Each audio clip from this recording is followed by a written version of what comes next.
మా అంకులు విజయవాడలో ఉంటారు. అండ్ ఇక్కడ కొంతమంది అంకుల్ నాన్నగారు బాగా క్లోజు. మనోజ్, నువ్వు ఎన్నో సంవత్సరాలు ఇంటి బయటగా ఉన్నావు, నీ సొంతంగా ఉన్నావు. మీ నాన్నగారు అమ్మగారు ఒకరే ఉన్నారు.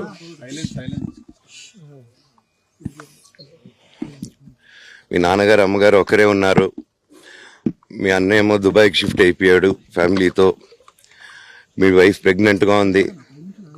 తనకి తల్లిదండ్రులు లేరు.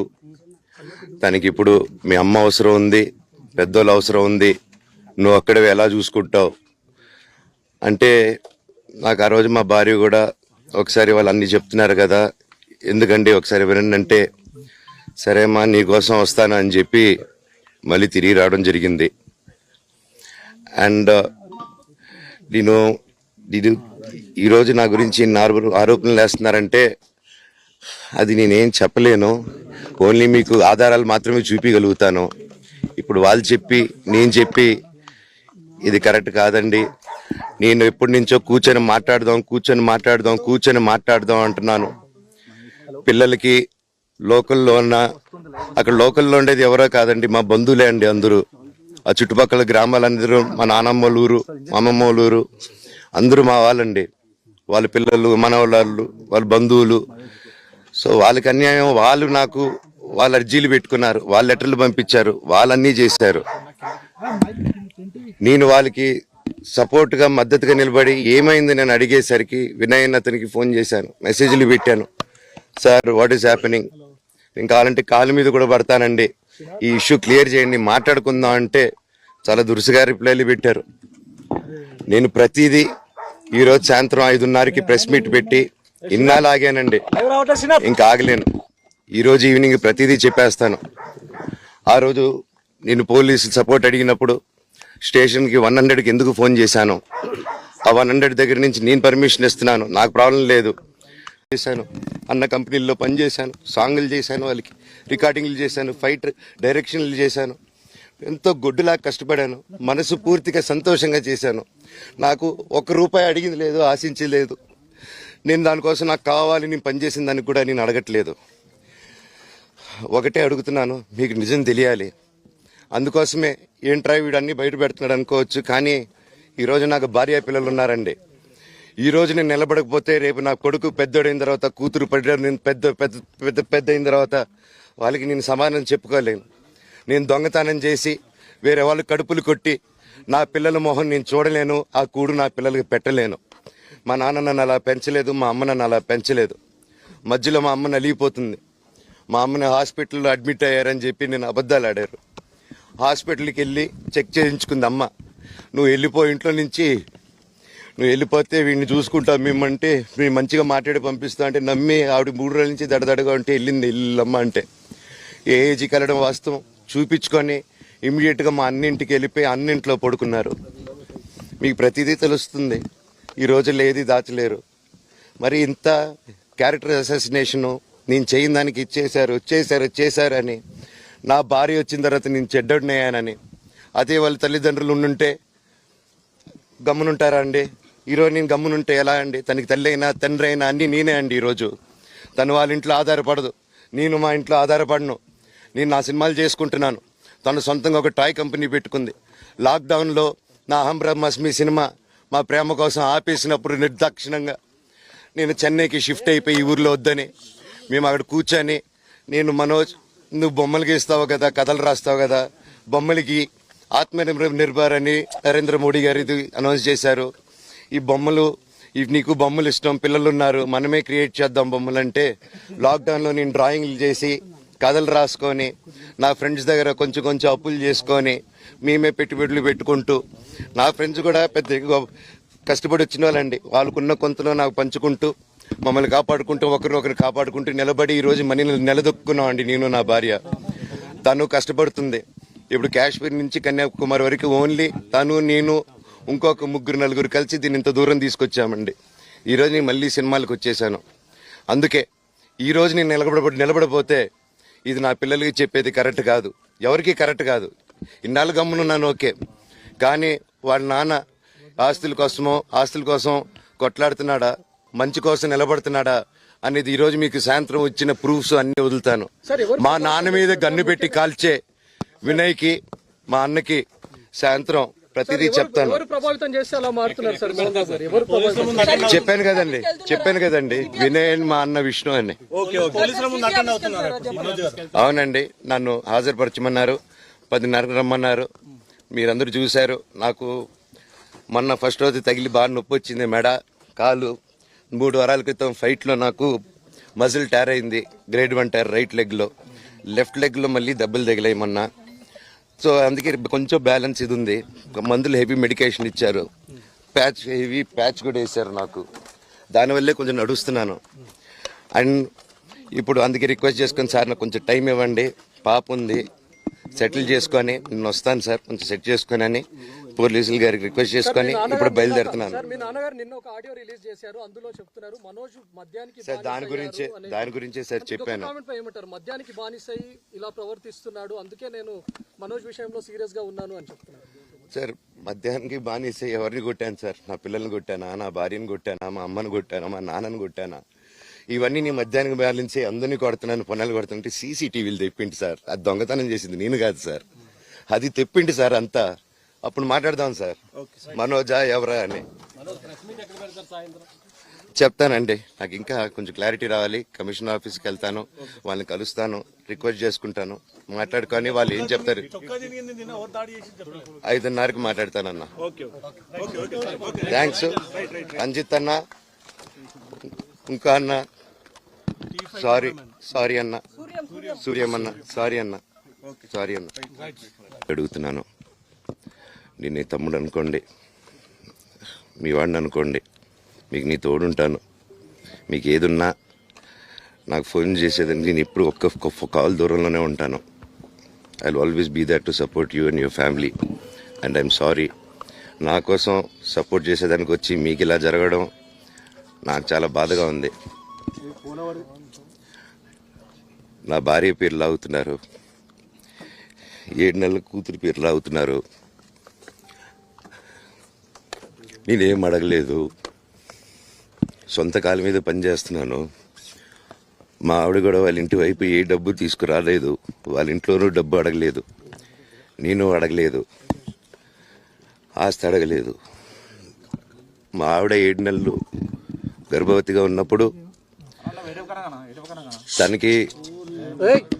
తనకి 7 నెలలు ఉన్నప్పుడు మా అంకుల్ వాళ్ళు ప్రతి ఒక్కరూ 7 నెలలు కాదు 7 నెలలు తను ప్రెగ్నెంట్. మా అంకులు విజయవాడలో ఉంటారు. అండ్ ఇక్కడ కొంతమంది అంకుళ్ళు నాన్నగారు బాగా క్లోజు. మనోజ్, నువ్వు ఎన్నో సంవత్సరాలు ఇంటి బయటగా ఉన్నావు, నీ సొంతంగా ఉన్నావు. మీ నాన్నగారు అమ్మగారు ఒకరే ఉన్నారు.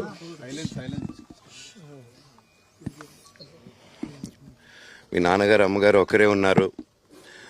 మీ అన్నయ్య ఏమో దుబాయ్కి షిఫ్ట్ అయిపోయాడు ఫ్యామిలీతో. మీ వైఫ్ ప్రెగ్నెంట్గా ఉంది, తనకి తల్లిదండ్రులు లేరు. తనకి ఇప్పుడు మీ అమ్మ అవసరం ఉంది, పెద్దోళ్ళ అవసరం ఉంది. నువ్వు అక్కడే ఎలా చూసుకుంటావు అంటే, నాకు ఆ రోజు మా భార్య కూడా ఒకసారి వాళ్ళు అన్నీ చెప్తున్నారు కదా, ఎందుకండి ఒకసారి వినండి అంటే, సరేమ్మా నీకోసం వస్తాను అని చెప్పి మళ్ళీ తిరిగి రావడం జరిగింది. అండ్ నేను ఈరోజు నా గురించి ఆరోపణలు వేస్తున్నారంటే అది నేనేం చెప్పలేను. ఓన్లీ మీకు ఆధారాలు మాత్రమే చూపించగలుగుతాను. ఇప్పుడు వాళ్ళు చెప్పి నేను చెప్పి ఇది కరెక్ట్ కాదండి, నేను ఎప్పటి నుంచో కూర్చొని మాట్లాడదాం అంటున్నాను. పిల్లలకి లోకల్లో అక్కడ లోకల్లో ఉండేది ఎవరో కాదండి, మా బంధువులే అండి అందరూ. ఆ చుట్టుపక్కల గ్రామాలందరూ మా నానమ్మ వాళ్ళ ఊరు, మా అమ్మమ్మ వాళ్ళ ఊరు, అందరూ మా వాళ్ళండి. వాళ్ళ పిల్లలు, మనవాళ్ళు, వాళ్ళ బంధువులు. సో వాళ్ళకి అన్యాయం, వాళ్ళు నాకు వాళ్ళ అర్జీలు పెట్టుకున్నారు, వాళ్ళ లెటర్లు పంపించారు, వాళ్ళన్నీ చేశారు. నేను వాళ్ళకి సపోర్ట్గా మద్దతుగా నిలబడి ఏమైంది నేను అడిగేసరికి వినయ్ అతనికి ఫోన్ చేశాను, మెసేజ్లు పెట్టాను. సార్ వాట్ ఈస్ హ్యాపెనింగ్, నేను కావాలంటే కాలు మీద కూడా పడతానండి, ఈ ఇష్యూ క్లియర్ చేయండి, మాట్లాడుకుందాం అంటే చాలా దురుసుగా రిప్లైలు పెట్టారు. నేను ప్రతిదీ ఈరోజు సాయంత్రం 5:30కి ప్రెస్ మీట్ పెట్టి ఇన్నాళ్ళు ఆగానండి, ఇంకా ఆగలేను. ఈరోజు ఈవినింగ్ ప్రతిదీ చెప్పేస్తాను. ఆ రోజు నేను పోలీసు సపోర్ట్ అడిగినప్పుడు స్టేషన్కి 100కి ఎందుకు ఫోన్ చేశాను, ఆ 100 దగ్గర నుంచి నేను పర్మిషన్ ఇస్తున్నాను, నాకు ప్రాబ్లం లేదు, మీరు ఒప్పుకుంటే మీరు మీ వల్ల అయితే 100లో నేను ఏం మాట్లాడానో మీరు తీసుకొని వినండి. ఆ రోజు ఆ మూమెంట్లో జరిగిన మూమెంట్లో మాట్లాడాను. ఇంట్లో 10 బండ్లు ఉన్నాయి, అందరూ ఉన్నారు ఇంట్లో. మరి ఇన్ని బండ్లు ఉంటే ఇంట్లో ఎవరికైనా ఏదైనా అయితే కారులో తీసుకెళ్తాం. ఆ రోజు 108 అంబులెన్స్ వచ్చింది మా ఇంటికి. ఈ విషయం ఎవరికైనా తెలుసా? పోలీసులు కూడా తెలుసు, అది ఎస్ఐ గారికి తెలుసు. అది బయటికి రాదు, కానీ రికార్డులో ఉంటుంది కదండి. అది కనుక్కోండి సార్ 108 ఎందుకు వచ్చిందని. అండ్ నిన్ను ప్రతిదీ నేను కొడుతున్నాను, ఇది చేస్తున్నాను అన్నారు కదా సార్. సీసీటీవీ కెమెరాలు తెప్పిండి సార్. నేను కిరణ్ని, విజయ్ని ఇమ్మీడియట్గా తీసుకొని యాక్షన్ తీసుకోండి, వాళ్ళే దొంగతనం చేశారని చెప్పాను. ఆ కిరణ్ నిన్న మా ఇంట్లో మొన్న చెప్తే నేను చూసుకుంటా అన్నారు. నిన్న మా ఇంట్లోనే తిరిగాడు. మా ఇంట్లోనే తిరిగి మా నానీస్ని బెదిరించి ఒక అమ్మాయి పారిపోయేలాగా చేశారు. నిన్న నా కూతురు బట్టలు ప్యాక్ చేసేదానికి ఇట్లా ప్రయత్నించాడు అతను. అప్పుడు నేను కంగారుగా అప్పుడు డీజీ ఆఫీసులకి వెళ్ళి, భయం వేస్తుందండి పిల్లల జోలికి వెళ్తే, ఎవరికి ఏదో. నేను అందుకే నాకు మా నాన్న దేవుడండి. ఈ రోజైతే ఏదైతే చూస్తున్నారో మా నాన్నని, ఇది మా నాన్న కాదండి. నేను అబద్ధాలు ఆడేవాడిని కాదు. నా గురించి మీరు ఎవరినైనా ఎంక్వైరీ చేసుకోండి, నా ఫ్రెండ్స్ని అడగండి. నాకు చిన్నప్పటి నుంచి ఉన్న స్నేహితులు ఒక్కొక్కరు వేరే వృత్తిలో ఉన్నారు, వాళ్ళు సొంతంగా కాళ్ళ మీద కష్టపడిన వాళ్ళే అండి. అండ్ నేను కూడా నా సొంతంగానే వచ్చాను, కానీ ఏ రోజు ఇది చేయండి అది చేయండి అని అడిగింది లేదు. అండ్ ప్రతిదీ నేను సాయంత్రం వచ్చి మీకు ఎక్స్ప్లెయిన్ చేస్తాను. దయచేసి కోఆపరేట్ చేయండి. థ్యాంక్ యూ మీరు అందరూ ఉన్నందుకు. విజయ్ అనే వ్యక్తి నిన్న అంత చెప్పిన తర్వాత కూడా మా ఇంట్లోనే నన్ను కొట్టేటప్పుడు అతని కారు ఉంది, వెనకాల నుంచి అలా వెళ్ళిపోయారు అందరు ఉండంగానే. మీరు అతని కారు నంబరు, అతని సిగ్నల్ని దయచేసి ట్రాక్ చేయండి. అన్ని కంప్లైంట్లు పెట్టిన తర్వాత కూడా మా ఇంట్లో ఎందుకున్నాడు ఆ దొంగ? మీరు దయచేసి ఇది ఇమీడియట్ చేసుకోండి. నేను సాయంత్రం లోపల ఒకసారి మీరు అన్నారు ఇందాక మా నాన్న దేవుడు అని చెప్పి, చెప్తాను సార్. ఇది మా నాన్న మీ షోల్డర్ మీద గన్ను పెట్టి కాలుస్తున్నారండి, క్లియర్గా కాలుస్తున్నారు. ఆయన నేను పనులు చేసుకుంటూ అన్ని రకరకాలుగా ఉన్నప్పుడు ఆయన బ్రెయిన్ వాష్ చేసుకొని నా వ్యక్తిగత జీవితంలో బయట పెట్టి నన్ను, నా వ్యక్తిగత జీవితం తప్ప అది కూడా నేనేం తప్పు చేయలేదండి. నేను ప్రేమించిన అమ్మాయిని పెళ్లి చేసుకున్నాను, ఆ అమ్మాయి కోసం పోరాడాను. దాంట్లో తప్పేంటంటే నాకు అర్థం కావట్లేదు. అండ్ ఈరోజు వచ్చి 10 మందికి నిలబడినప్పుడు నేను చెడ్డోడిని అయిపోయాను. ఎక్కడ సైన్ పెట్టమంటే పెట్టాను, రమ్మంటే వచ్చాను, పొమ్మంటే పోయాను. ఎన్ని సినిమాలు చేయమంటే అన్ని సినిమాలు చేశాను. అన్న కంపెనీల్లో పనిచేశాను, సాంగులు చేశాను, వాళ్ళకి రికార్డింగ్లు చేశాను, ఫైట్ డైరెక్షన్లు చేశాను. ఎంతో గొడ్డులాగా కష్టపడాను, మనసు పూర్తిగా సంతోషంగా చేశాను. నాకు ₹1 అడిగింది లేదు, ఆశించలేదు. నేను దానికోసం నాకు కావాలి, నేను పనిచేసిన దానికి కూడా నేను అడగట్లేదు. ఒకటే అడుగుతున్నాను, మీకు నిజం తెలియాలి. అందుకోసమే ఏంట్రా వీడు అన్ని బయట పెడుతున్నాడు అనుకోవచ్చు, కానీ ఈరోజు నాకు భార్య పిల్లలు ఉన్నారండి. ఈరోజు నేను నిలబడకపోతే రేపు నా కొడుకు పెద్దోడైన తర్వాత, కూతురు పెద్ద అయిన తర్వాత వాళ్ళకి నేను సమాధానం చెప్పుకోలేను. నేను దొంగతనం చేసి వేరే వాళ్ళు కడుపులు కొట్టి నా పిల్లల మొహం నేను చూడలేను, ఆ కూడు నా పిల్లలకి పెట్టలేను. మా నాన్న నన్ను అలా పెంచలేదు, మా అమ్మ నన్ను అలా పెంచలేదు. మధ్యలో మా అమ్మ నలిగిపోతుంది. మా అమ్మని హాస్పిటల్లో అడ్మిట్ అయ్యారని చెప్పి నేను అబద్ధాలు ఆడారు. హాస్పిటల్కి వెళ్ళి చెక్ చేయించుకుంది అమ్మ. నువ్వు వెళ్ళిపో ఇంట్లో నుంచి, నువ్వు వెళ్ళిపోతే వీడిని చూసుకుంటావు మేమంటే, మేము మంచిగా మాట్లాడి పంపిస్తావు అంటే నమ్మి ఆవిడ 3 రోజుల నుంచి దడదడగా ఉంటే వెళ్ళింది ఇల్లమ్మ అంటే. ఏ ఏజీకి వెళ్ళడం వాస్తవం చూపించుకొని ఇమ్మీడియట్గా మా అన్నింటికి వెళ్ళిపోయి అన్నింట్లో పడుకున్నారు. మీకు ప్రతిదీ తెలుస్తుంది. ఈ రోజుల్లో ఏది దాచలేరు. మరి ఇంత క్యారెక్టర్ అసాసినేషను నేను చేయని దానికి చేశారు అని, నా భార్య వచ్చిన తర్వాత నేను చెడ్డోడినయ్యానని, అదే వాళ్ళ తల్లిదండ్రులు ఉండుంటే గమ్మునుంటారా అండి? ఈరోజు నేను గమ్మునుంటే ఎలా అండి? తనకి తల్లి అయినా తండ్రి అయినా అన్నీ నేనే అండి. ఈరోజు తను వాళ్ళ ఇంట్లో ఆధారపడదు, నేను మా ఇంట్లో ఆధారపడను. నేను నా సినిమాలు చేసుకుంటున్నాను. తను సొంతంగా ఒక టాయ్ కంపెనీ పెట్టుకుంది.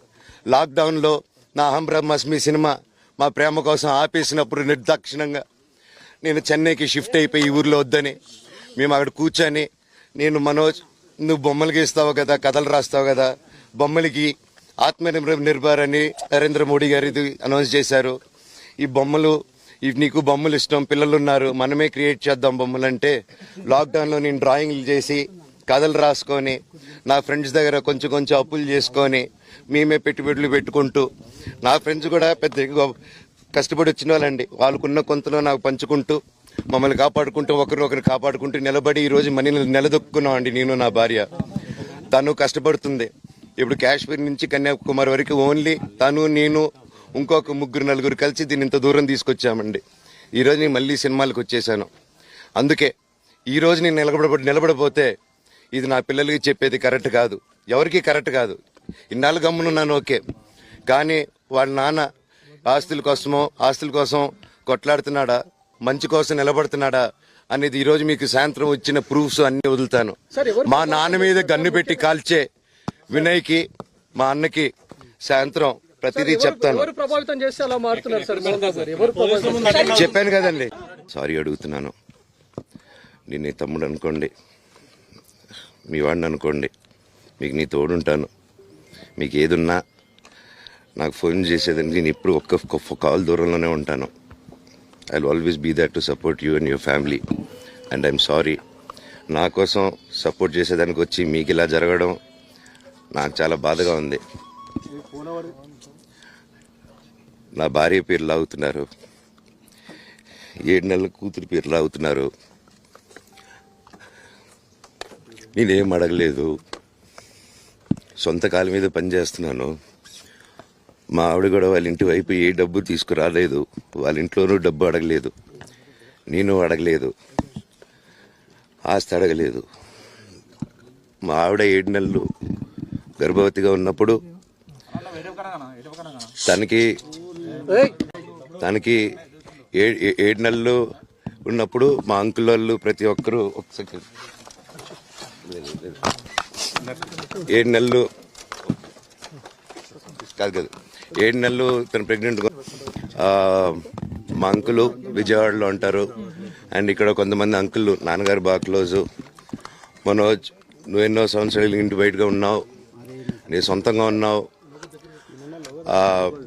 మీ నాన్నగారు అమ్మగారు ఒకరే ఉన్నారు.